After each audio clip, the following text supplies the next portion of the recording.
Who was the biggest mass murderer in the history of the world? Most people probably assume that the answer is Adolf Hitler, architect of the Holocaust.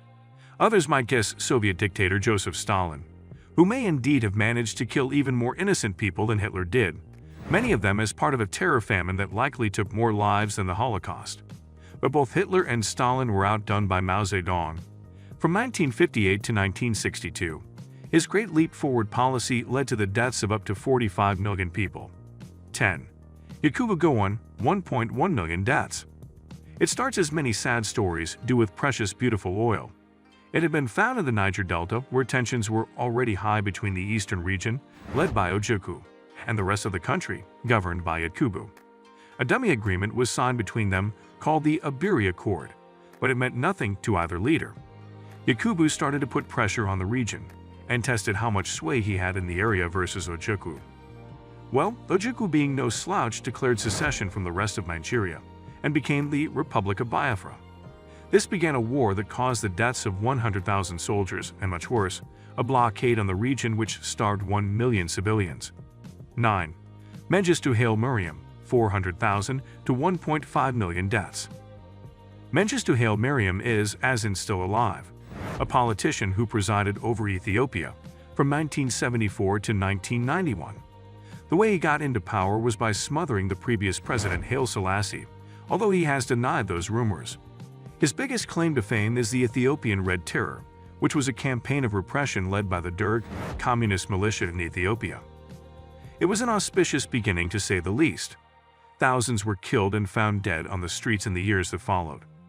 Much of the murdering can be attributed to the friendly neighborhood watch there known as kibels. As if killing innocents wasn't enough, they would then charge the family a tax to return the dead body to them. The tax was aptly named the wasted bullet. Are you serious, Mengistu? However, there was an even more gruesome fate of being left on the street where wild hyenas would fight over the dead. The campaign has been described as one of the worst mass murders ever in Africa. Mengistu is even known to have garroted people to death. 8. Kim Il-sung, 1.6 million deaths. Before our very own Kim Jong-il was his murderous father Kim Il-sung, who led North Korea in a terrible direction. He fought for a command economy that allowed the government to make all decisions for the country. For various reasons, the people never seemed to love the man, and so his hold on power was tenuous at best. Like most crazies, he blamed somebody else, in this case the USA, and said they had spread disease throughout its population. He also pulled a Stalin and had large-scale purges. His underlying reason was that it would scare people into believing he was telling the truth. Kim's purge was a little different than Stalin's, though, in that there were no trials. During his tenure, prison camps sprung up all over the country to contain the ever-growing masses of people against Kim Il-sung. 7. Pol Pot, 1.7 million deaths. Pol Pot was the leader of the communist movement in Cambodia. He attempted to cleanse the country, and it resulted in the death of an estimated 1.7 to 2.5 million people. There was an interesting policy going around called agrarian collectivization, which he put into practice in the late 1970s. Basically, it forced city folk to head out to the farms to do some labor and vice versa for farmers. As you might guess, and hindsight is 20/20, neither group was very good at their new jobs. Pol didn't stop at enslaving his own people, though. He also didn't feed them well, gave them little medical care, and executed many of them. The net result was killing off approximately 1/5 of the Cambodian population. 6. Ismail Enver Pasha, 2.5 million deaths. He began his career as a Turkish military officer and leader in the Young Turk Revolution. Eventually, he rose to power and led the Ottoman Empire in both Balkan Wars and World War I. As a war minister, Enver was not very useful and was defeated over and over. His crushing loss at the Battle of Sarıkamış needed a scapegoat, and that's when he decided to blame Armenians for the failure. That is what began what is now known as the Armenian Genocide. The word genocide was coined to describe this event. 5. Hideki Tojo, 5 million deaths. Hideki Tojo was a general in the Imperial Japanese Army. He assumed the position of Prime Minister and held Army Minister concurrently. As if that wasn't enough, he also held other major positions like Home Minister, Foreign Minister, Education Minister, and Commerce Minister. His major contributions to education were teaching militaristic and nationalist indoctrination. His version of Homeland Security was approving eugenics measures which essentially made a distinction between pure blood and mixed blood Japanese families. During World War II, Togo started winning battles, and the public loved him for it. He really bought into the Nazi Kool-Aid and held steadfastly with Germany. When the tide turned and he began losing, it was devastating. Eventually, he went into seclusion.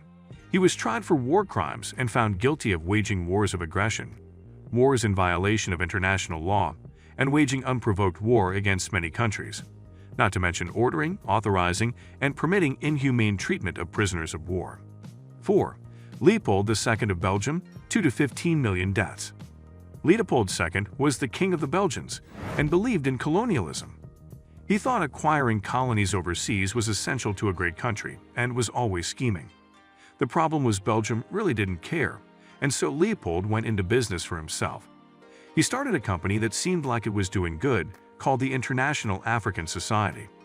A year later, he used that company to travel to Congo, laid claim to a plot of land 14 times the size of Belgium, and made 14 countries agree, USA included, that he was free to rule it with his own private militia. He then forced the indigenous populations into forced labor, created a bustling rubber industry, and abused his workers grievously. 3. Adolf Hitler, 17 million deaths. Adolf Hitler was the leader of the Nazi Party. He was the absolute dictator of Germany from 1934 to 1945. He gained support by promoting values like German nationalism and anti-Semitism. Hitler was appointed chancellor in 1933 and began the Third Reich. Hitler was power-hungry as all hell, hated the shit out of Jews and others, and wanted hegemony in Europe. The militarization that was needed to complete such a lofty goal led to the outbreak of World War II. Nazi forces engaged in the systematic murder of as many as 17 million civilians, an estimated 6 million of whom were Jews, and 1.5 million Romanists. 2. Joseph Stalin, 23 million deaths. Joseph Stalin was the first secretary of the Communist Party from 1922 to 1953. After Lenin's death in 1924, he became the leader of the Soviet Union. Stalin didn't take long in launching a new economy that screwed up food production across the country, so bad it caused massive famine. Between 1922 to 23, it reached such catastrophic proportions, everything went to shit. In Ukraine, this dark period is known as Holodomor. It's widely believed that Soviet policies caused the famine there and was designed as an attack on Ukrainian nationalism. Estimates on the total number of casualties within Soviet Ukraine range from 2.6 million to 10 million. During the late 1930s, Stalin launched another wonderfully titled initiative called the Great Purge, also known as the Great Terror. It was a paranoid campaign to kill off the people who opposed him, and his targets were often executed. 1. Mao Zedong, 49 to 78 million deaths. Mao Zedong was a highly influential Chinese communist leader and a key figure in the establishment of the People's Republic of China. Born in 1893, he emerged as the paramount leader of the Chinese Communist Party. Under his leadership, China underwent radical social and economic reforms aimed at transforming the nation into a modern socialist state. Mao's policies, including the Great Leap Forward and the Cultural Revolution, had profound and far-reaching consequences. The Great Leap Forward, launched in 1958, was an ambitious campaign to accelerate industrialization and agricultural collectivization. However, its implementation led to catastrophic consequences, including widespread famine and an estimated death toll in the tens of millions. The Cultural Revolution, initiated in 1966, sought to eliminate perceived bourgeois elements within society and cement Mao's control. It resulted in violent purges, widespread persecution, and the disruption of education and traditional institutions. Countless lives were lost, and the social fabric of China was torn apart. Mao's legacy remains deeply controversial. While he is lauded by some for his role in unifying China and promoting communism, others condemn him for the immense human suffering caused by his policies. The death toll attributed to his leadership is a subject of ongoing debate among historians. Despite the achievements and progress made during his rule, Mao's era is a reminder of the potential dangers of centralized power and radical ideology.